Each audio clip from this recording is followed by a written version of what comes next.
如果解锁真正强健身体的关键不在于最新的应用程序，而在于我们祖先用来生存的动作呢？我们将挖掘7个现代健身遗忘的古老练习，这些动作能建立真正重要的力量和稳定性。首先，让我们拆解一个谎言，并不是所有重物都有方便的把手完美平衡。生活不是健身房里的杠铃。浓缩文本，在拥挤的机场里抱着小孩，并从车里 wrestle 出一个40磅的狗粮袋，或者帮助朋友搬一个极重的扶手椅。现代健身房让你在直线运动中变强，这个第一个练习让你全面变强。来认识一下熊抱行走，抓一个重沙袋，一个冲击球，或者甚至一个堆肥袋。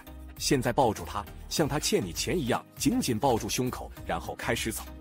你会立刻感受到手臂和胸部会感到酸痛，但真正的魔力发生在更深处。为了支撑这个东西，你的上背部必须强力发力，以防止像廉价椅子一样折叠。而且呼吸，2017年在《力量与体能研究》杂志上的一项研究强调，负重行走从根本上挑战你的呼吸模式，迫使你的横膈膜在重负荷下工作。你不能无意识的呼吸，必须主动收紧核心，以抵御巨大的压力。这能培养出重要的尴尬力量。但虽然这是一次短暂而残酷的力量测试，我们的祖先也需要能够持久的力量。这就引出了耐力。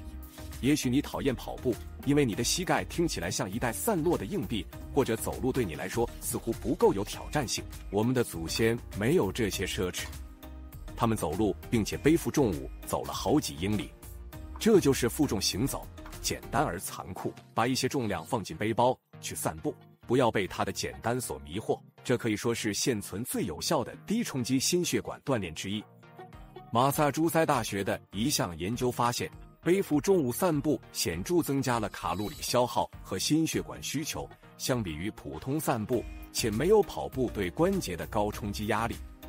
慢跑有心脏健康益处，同时可以进行低冲击运动。这种负重行走不仅仅是增强你的耐力，它要求你的臀部到脊柱之间有惊人的稳定性。这让我想起了，你知道有一种原始的地面运动，它能硬连接你对侧肢体之间的神经联系，锻造出一种真正牢不可破的核心稳定性吗？我们稍后会谈到那个被遗忘的模式。现在，这种基础的承重健身正是你构建一个不仅看起来好，而且持久的身体的方式。说到让身体未来更有保障，这是我非常热衷的话题。如果你想要活动自如，感觉像年轻10岁，我已经将你需要知道的一切整理成一个完整的蓝图，以消除身体多年来积累的疼痛。如果你按照这个逐步指南在客厅里进行，你将拥有一个为长寿而设计的身体。你可以通过下面描述中的链接获取。但现在，让我给你展示一个我们祖先曾做过的练习，可以逆转多年来因负重、久坐和驼背造成的损伤。每天，重力都会在你的身体上赢得小小的胜利。它压缩你的脊柱，拉动你的肩膀向前，一寸一寸地磨损你。我们坐在键盘和手机前，身体为此付出了代价，导致椎间盘压缩和肩关节感觉像是充满了碎石。解决方案不是另一个机器，而是利用重力为自己服务。这就是悬挂，它的意思就是如此。找一个引体向上杆、坚固的树枝或一组横梁，抓住它，尽情悬挂。这就是你脊柱的重置，你自己下半身的重量轻轻拉伸着你的脊椎，创造了椎间盘之间的空间，缓解了压力。但好处不止于此。研究反复显示，握力与寿命之间有着强大的关联。2015年，柳叶刀的一项里程碑研究涵盖了超过14万人，发现握力是预测全因死亡率的更好指标，而非血压。强有力的握力是整体系统健康的信号。我们刚刚利用重力来减压上半身，但底部的僵硬堡垒我们该如何处理呢？让我们修复现代世界对我们臀部造成的伤害。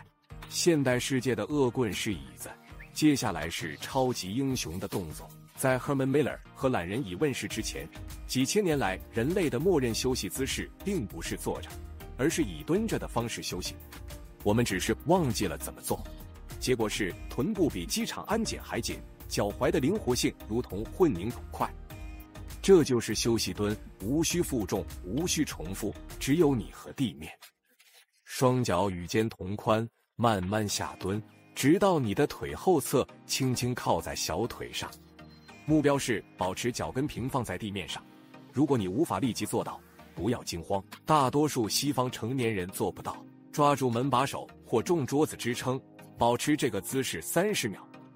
我建议一开始只下蹲到一半，直到你的身体适应这个过程。这不仅仅是拉伸，而是重新获得身体的自然机制。打开髋关节和改善踝关节背屈，对预防膝盖疼痛很重要。顺便说一下，以这种方式解锁髋关节是产生真正力量的第一步，也是最关键的一步。事实上，所有真正的爆发力能够产生惊人运动力量的那种，都是从这里开始的。我们将在最后一个练习中达到这种原始力量的终极表现。现在我们已经重新获得了一个基本的人类姿势，是时候重新学习一个基本的人类动作了。想想你在健身房的动作，几乎总是在一个运动平面上前后上下。但生活是混乱的，你必须随时扭转、转动和稳定。我们需要重新学习如何连接身体，那个神经联系在对侧肩膀和髋关节之间。我之前提到的解决方案是回到地面上，最好的方法是进行熊爬行，四肢着地，但抬起膝盖，让它们离地面约1寸。现在通过同时移动对侧的手和脚向前爬行，左手配合右脚，右手配合左脚。关键是保持背部平坦，足以在上面平衡一杯水。